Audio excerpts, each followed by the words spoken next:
The Sound of Music was not without its difficulties in shooting. No, rain being one of them. Yeah. Was there any particular scene that you remember being difficult to get through? Well,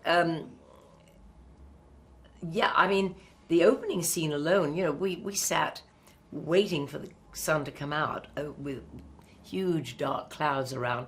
And sometimes, and I mean, then we dash out and we were cold up in those mountains too. And some days, especially shooting Do Re Mi, kids were playing or doing their schoolwork or whatever, and then suddenly get together and dash out and film as quickly as we could get it, because it was only a small break in the clouds.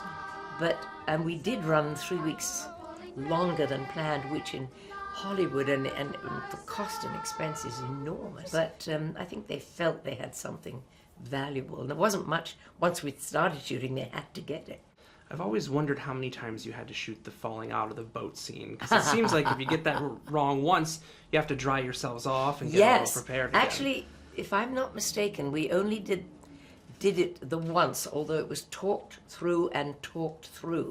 And there's a very funny story about that, which is that just before the cameras rolled, the assistant director came up to me and said, "Little word in your ear, the little one doesn't swim, so could you fall forward out of the boat and get to her as quickly as possible? We'll be getting to her also, but if you can, get to her fast." Now, I mean, that poor kid was so brave. It's a lot of pressure on you. Yeah, and of course, the boat went forward, back, forward, and I went straight over the back with my feet rather like this.